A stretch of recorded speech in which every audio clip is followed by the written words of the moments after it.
Welcome back to my channel friends. ಎಲ್ಲರೂ ಹೇಗಿದ್ದೀರಾ? ಎಲ್ಲ ತುಂಬ ಚೆನ್ನಾಗಿದ್ದೀರಾ ಅಂತ ಭಾವಿಸ್ತೀನಿ. ಇವತ್ತು ನಮ್ಮ ಹಸ್ಬೆಂಡು ರುಚಿಯಾಗಿ ತುಂಬ ಯಮ್ಮಿ ಆಗಿರೋವಂಥ ಕೇಸರಿ ಬಾತ್ನ ಇನ್ಸ್ಟೆಂಟಾಗಿ ಮಾಡಿ ತೋರಿಸ್ಕೊಡ್ತಾ ಇದ್ದಾರೆ. ಸೊ ಅದನ್ನು ನಿಮ್ಮ ಹತ್ರ ವೀಡಿಯೋ ಕ್ಲಿಪ್ಪಿಂಗ್ನ ಶೇರ್ ಮಾಡೋಣ ಅಂತ ಬಂದೆ. ತುಂಬ ಅಂದರೆ ತುಂಬ ಚೆನ್ನಾಗಿತ್ತು. ಪಪ್ಪ ಮಾಡಿದ್ದು ಜೋರಾಗಿ ಸೂಪರ್ ಆಗೈತಾ? ಚೆನ್ನಾಗೈತೆ, ಇನ್ನೂ ಬೇಕು. ಕೊಡು.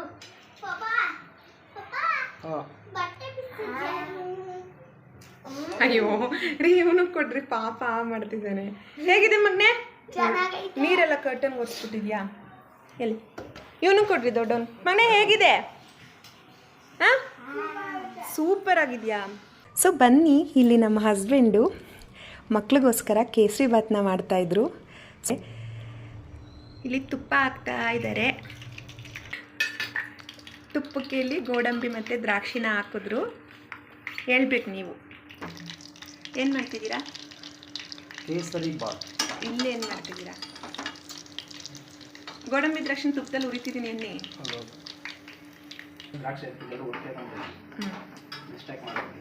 ಎದ್ದಕ್ಕೆ ಬಾತ್ ಮಾಡ್ತಾ ಇದ್ದಾರೆ. ಅದನ್ನು ಶಿಫ್ಟ್ ಮಾಡ್ಕೋತಾ ಇದ್ದಾರೆ ಒಂದು ಬೌಲ್ಗೆ. 2 ಸ್ಪೂನ್ ಎಣ್ಣೆ, 2 ಟೇಬಲ್ ಸ್ಪೂನ್ ಎಣ್ಣೆ. ಆ ಕಡೆ ಬರಬೇಕು, ಆ ಕಡೆ ಇಲ್ಲಿ ಉಳಿದಿರೋ ತುಪ್ಪಕ್ಕೆ 1 ಸ್ಪೂನ್ ಎಣ್ಣೆ. ಹೇಳಿ. 1 ಕಪ್ ರವೆ, ಎಣ್ಣೆ ಹಾಕ್ಬಿಟ್ಟು. ಎಣ್ಣೆ ಎಷ್ಟು ಹಾಕಿದ್ರಿ? 2 ಸ್ಪೂನ್ ಎಣ್ಣೆ, 2 ಸ್ಪೂನ್ ತುಪ್ಪ. ಆಮೇಲೆ ಉದಾದ್ಮೇಲೆ ನೆಕ್ಸ್ಟ್ ರವೆ ಇದು ಫ್ಲೇಮಲ್ಲಿ ಈ ಥರ ಫ್ರೈ ಮಾಡಬೇಕು. ಬ್ಯಾಚುಲರ್ ಸ್ಟೈಲ್ ಇದು? ಇಲ್ಲ, ಫ್ಯಾಮಿಲಿ ಸ್ಟೈಲ್. ಚೆನ್ನಾಗಿ ಒಂದು 2-3-5 ಮಿನಿಟ್ಸ್ ತನಕ ಈ ಥರ ಫ್ರೈ ಮಾಡಬೇಕು. ಮಾಡಿದ ನಂತರ ಯಾವ ಥರ ಅಂದರೆ ನೋಡಿ, ಅದರ ಎಣ್ಣೆ ಈ ಥರ ಬಿಡ್ತಾ ಇದೆ. ಸೊ ಎಣ್ಣೆ ಮತ್ತು ಇದು ತುಪ್ಪ ಹಾಕಿದ್ವಲ್ಲ, ಸೊ ಎರಡು ಬಿಡಬೇಕು. ಆ ಥರ ಚೆನ್ನಾಗಿ ರೋಸ್ಟ್ ಆಗಬೇಕು. ಎಣ್ಣೆ ಬಿಡ್ತಾ ಇದೆ, ಬಿಡ್ತಿದ್ಯಾ?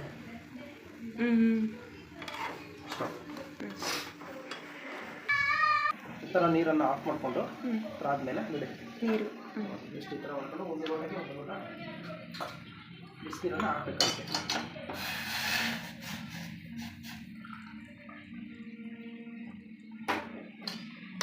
ಸುರುತ್ತೆ. ಅದು ಬಿಸಿನೀರು ಆಗಿ ನೋಡ್ತಿದ್ದೀರಾ?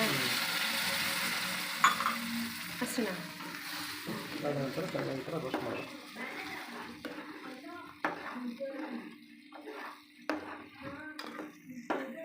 ನೀರು ಕಮ್ಮಿ ಆಯಿತು ಅನಿಸ್ತದೆ, ಅದಕ್ಕೆ ಇನ್ನೂ ಸ್ವಲ್ಪ ಜಾಸ್ತಿ ಮಾಡ್ಕೊತಾ ಇದ್ದೀನಿ.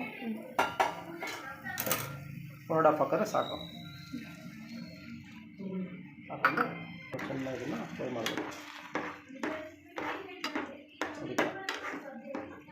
ನೀಟಾಗಿ ಮಿಕ್ಸ್ ಆಗಬೇಕು, ಗಂಟಿರಬಾರ್ದು.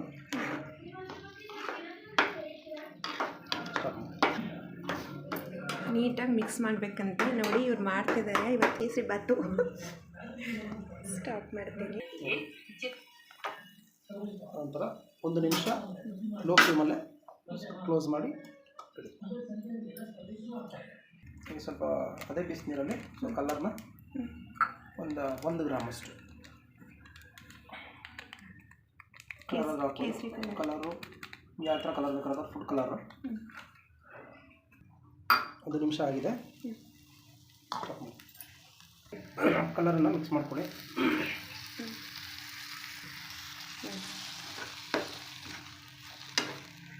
ಸರಿ, ಅದೇನು ಮಾಡ್ಕೊಬಿಡೋದು. 1 ಲೋಟಕ್ಕೆ 1 ಲೋಟ ಸಕ್ಕರೆ ಎಂಡೆಲ್ಲ ಆ್ಯಡ್ ಮಾಡೋದಾ?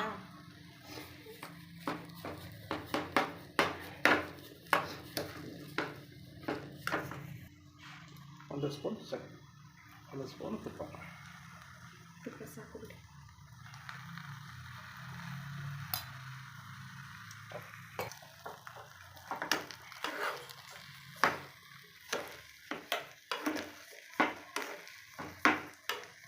ಸ್ವಲ್ಪ ಗಟ್ಟಿ ಅನ್ನಿಸ್ತು. ಸೊ ಈಗ ಅದೇನಾಯಿತು, ಸಕ್ಕರೆ ಮತ್ತು ತುಪ್ಪ ಹಾಕಾದ್ಮೇಲೆ ನೋಡಿ ತೆಳ್ಳಗೆ ಆಗ್ತಾ ಇದೆ. ಆಮೇಲೆ ಮತ್ತೆ ಗಟ್ಟಿ ಆಗುತ್ತೆ. ಇದು ಹೋಟೆಲ್ ಸ್ಟೈಲು, ನಮ್ಮ ಬ್ಯಾಚುಲರ್ ಸ್ಟೈಲ್ ಅಂತಂದಲ್ಲ, ಎರಡೂ ಮಾಡ್ಬೋದು. ಇಷ್ಟು ಸ್ಮೂತಾಗಿ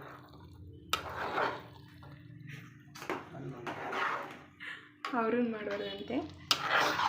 ಕೇಸರಿ ಬಾತ್ ಮಾತ್ರ ಮಾಡ್ತೀನಿ, ಆಚೆ ಎಲ್ಲ 2 ಮಿನಿಟ್ಸ್ ಹೀಗೆ ರೋಸ್ಟ್ ಆಗಲಿ.